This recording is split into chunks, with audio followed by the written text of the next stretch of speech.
একদিকে দুর্দান্ত ফর্মে থাকা নাহিদ রানার গতি, অন্যদিকে শরীফুল ইসলামের সুইং। আগামী ম্যাচের আগে এবার দারুণ একটা সুখবর পেলেন টাইগার দুই পেসার, যেটি একদিকে যেমন স্বস্তির কারণ পিএসএল এর দল পেশোয়ার জালমির জন্য, তেমনি মন ভালো করে দিবে বাংলাদেশি ক্রিকেট ভক্তদের।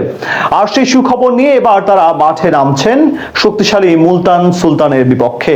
আগামী ম্যাচের পূর্বে নাহিদ রানা এবং শরীফুল ইসলামের পাওয়া সেই সুখবর এবং তাদের নিয়ে পেশোয়ারের পরিকল্পনা নিয়ে বিস্তারিত এই রিপোর্টে। দুজনের গল্পটা একই সাথে উত্তরবঙ্গের প্রত্যন্ত অঞ্চল থেকে উঠে আসেন। মধ্যবিত্ত কিংবা দারিদ্র এমন পরিস্থিতি থেকে ক্রিকেটার হওয়ার স্বপ্ন দেখাটা এক প্রকার বিশালতার চেয়েও বেশি। কিন্তু সেই সবকিছুকে জয় করে আজ বাংলাদেশ দলের অন্যতম অপরিহার্য সদস্যে পরিণত হয়েছেন নাহিদ রানা এবং শরীফুল ইসলাম। সব বাধা বিপত্তি দূর করে আজ তারা বাংলাদেশের গন্ডি পার হয়ে দূর পাকিস্তান সুপার লিগেও পারফর্ম করছেন ঠিক সেরা বোলারদের মতোই। বল হাতে অসাধারণ নৈপুণ্য দেখিয়ে ইতিমধ্যে মন জয় করে নিয়েছেন সকলের। আর সেই পাকিস্তানে বসে থেকে এবার দারুণ এক সুখবর পেলেন এই দুই পেসার, যা নিশ্চিতভাবে তাদের জন্য বড় সুযোগ, পাশাপাশি তাদের দলের জন্য এক স্বস্তির কারণ। এবার সিজনে মোট 6 জন বাংলাদেশি ক্রিকেটার ডাক পেয়েছেন পিএসএল এ।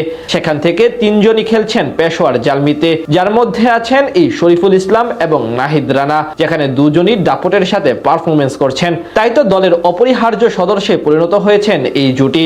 এখন অব্দি আসর জুড়ে পেশোয়ারের হয়ে সবগুলো ম্যাচের একাদশে ছিলেন শরীফুল ইসলাম, আর নাহিদ রানা খেলেছেন 3 ম্যাচ। তবে সেই 3 ম্যাচেই সবার মন জয় করে নিয়েছেন তিনি। তাদের এমন পারফরমেন্স দেখেই বড় সিদ্ধান্ত নিল বিসিবি, যেখান থেকে মন ভালো করার মতো সংবাদ পেয়েছেন দুজন।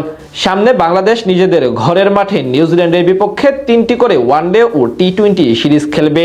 এই সিরিজের আগে শক্তিশালী ওয়ানডে স্কোয়াড ঘোষণা করা হয়েছে, যেখানে নাম আছে পিএসএল এ থাকা মোট 5 জন ক্রিকেটারের। সেখান থেকে রবিবার সকালে দেশে ফিরে এসেছেন তানজিদ তামিম, মুস্তাফিজুর রহমান, রিশাদ হোসেন এবং ইনজুরিতে পড়া পারভেজ হোসেন ইমন। তবে বিসিবির কাছ থেকে 1 ম্যাচের বাড়তি ছুটি পেয়েছেন নাহিদ রানা এবং শরীফুল ইসলাম। প্রথমে 11 তারিখ পর্যন্ত ছাড়পত্র দেওয়া হলেও নতুন মেয়াদে আগামী ম্যাচে খেলে আসার অনুমতি দেওয়া হয়েছে বাংলাদেশ ক্রিকেট বোর্ড থেকে। অর্থাৎ পেশোয়ারের জন্য এটি যেমন এক স্বস্তির খবর, তেমনি এই দুই তারকা পেসারের জন্য এক বড় সুখবর। ঠিক সেই কারণেই আগামী ম্যাচে মুলতান সুলতানের বিপক্ষে তাদের নিয়েই একাদশ সাজানোর পরিকল্পনা করছে হলুদ জার্সিদারিরা। পাকিস্তান সুপার লিগে এখন অবধি দারুণ খেলছে পেশোয়ার জালমি। 5 ম্যাচের 4টি জিতে আছে পয়েন্ট তালিকার একেবারে শীর্ষে। আর এমন দাপটে পারফরমেন্সের মূল নায়ক নাহিদ রানা এবং শরীফুল ইসলাম। তাই তো আগামী ম্যাচেও তারাই থাকবেন দলের মধ্যমণি হিসেবে। তাদের নিয়েই বোলিং লাইন আপ সাজাবে ফ্র্যাঞ্চাইজিটি। সব মিলিয়ে টুর্নামেন্টে এখন অবধি 3 ম্যাচে 10 ওভারের বোলিং করে 52 রান দিয়ে 5 উইকেট শিকার করেছেন নাহিদ রানা। ইকোনমি রেটের দিক থেকে টুর্নামেন্টের সেরা বোলার তিনি। অন্যদিকে শরীফুল ইসলাম 4 ম্যাচে 2 উইকেট নিলেও দলের জয়ে রেখেছেন গুরুত্বপূর্ণ অবদান, যার কারণে তাদের এমন কদর করছে পেশোয়ার জালমি।